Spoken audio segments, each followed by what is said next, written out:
কালকা মেঘলা মেঘলা করলো কিন্তু বৃষ্টি নামলো না। আচ্ছা, পরে না না ভাই, যাইতে যাইতে সময় মেলে না। অনাইছি এই তো ছাগল নিয়ে কই যান? হাটে এত সকালে? ও, যাই হোক, মোটামুটি দাম আছে কিন্তু ছাগলে কি আছে। হাটে যাবেন নাকি? ছাগল কিনছিলেন কত দিয়ে? 5। তো 9, 9 একটু দাম বেশি করে চাইের, 9-10 চাইেন আপাতত। 8 তো 8-এর নিচে হবো না তো মনে হয়। যাও, হ্যাঁ, আমি যে 2 দিন আগে হাটে গেছিলাম, আমাবস্যার হাটে। আচ্ছা আচ্ছা। তো পরে পরে যে গরম, ওই তাপে তো থাকাই যাচ্ছে না।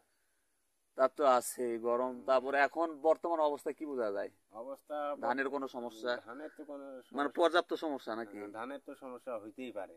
ওই যে উম, জল যদি দিতাম তাহলে মনে কর যে ধান পুষ্ট পুষ্ট হয়ে বাড়াই বাড়াই, কিন্তু সেটা আর হইতেছে না। সেটা আর হচ্ছে না।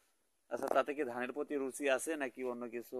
সামনে তো বিভিন্ন মৌসুম আসতেছে, আলু বা হ্যাঁ মসুরি, আসতেছে। ডাউল বা হ্যাঁ ভুট্টা, আলু নাকি আছে, ধানই থাকবা? আলু আছে, আদা আদা দিকে দেখি যদি শস্য যদি মাল যদি বোনা যায় তো মাল ফালাই নেব।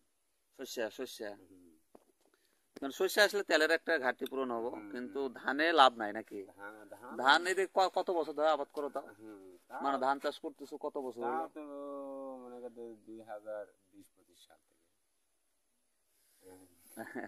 2025 সাল থেকে তো হইতে চলতেইছে, মানে এর আগে পূর্বে পূর্বে পূর্বে কত বছর আগে? পূর্বে হ্যাঁ, 2001, 2001, এক বা দুই। 24 বছর, হ্যাঁ 25 বছর এরকম। হ্যাঁ মানে এরকম একটা এক্সপিরিয়েন্স সময়। হয়ে গেছে, হ্যাঁ অভিজ্ঞতা হ্যাঁ। হয়ে গেছে। হুম। তারপরেও এবার কিরকম লাগতেছে?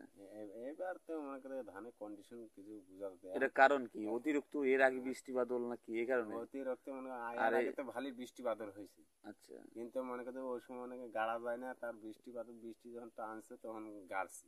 আচ্ছা। এখন আবার মনে করতে শুকিয়ে শুকিয়ে একবারে মাঠে ফাটায় ফেলা আছে, এরকম ধান হবে।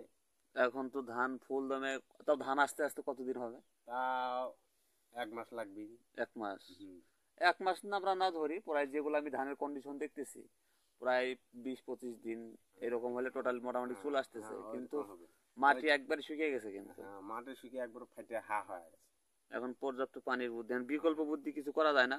মেশিনটার বোরিং থাকে আশেপাশে, বোর্ডিং তো আছে, বোর্ডিং কিন্তু মানে এককভাবে তো আর সম্ভব না। একাই তো সম্ভব না। মানে যৌথ ভাবে হ্যাঁ আরো যৌথভাবে আশপাশের করে, যেগুলা হ্যাঁ পলটের হ্যাঁ মানুষ আছে বা যারা হ্যাঁ। ধান উৎপাদন হুম হুম করতেছে নাকি, হুম। এদের যৌথ ভাবে করলে ভালো হয়। হ্যাঁ ভালো। তাতে ধানের প্রতি আশা ভরসা কি রকম ফলনটা? ধানের প্রতি আশা ভরসা বোঝা যাচ্ছে মনে করি এবার মানে ফলন খুবই কম। খুবই কম, মানে লস। যে লস। পরিমাণে আপনার হচ্ছে খরচপাতি, যে পরিমাণ খরচপাতি আর যে পরিমাণ বিষ, মানে অতিরিক্ত কীটনাশক ব্যবহার হ্যাঁ করা লাগতেছে অতিরিক্ত নাকি? কীটনাশক তাছাড়া ব্যবহার করা পোকা লাগছে, মাকড় তাছাড়া বালাই যে মানুষের, যে পোকা মাকড় ধানের পাতা চাটে চাটে খায় যাবে। এগুলো হওয়ার কারণ কি?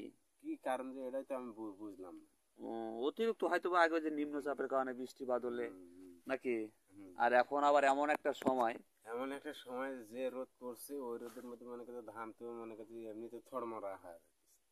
মানে মানে ঘাম ঝলসে মরে যাইতেছে নাকি? হ্যাঁ হ্যাঁ মানে হ্যাঁ। শক্তি পাইতেছে না, মাটিতে শক্তি রস পাইতে নাই মাটিতে রস নাই। এরকম। রস যদি থাকতো তাহলে ধান কিছু কিছু হইতো।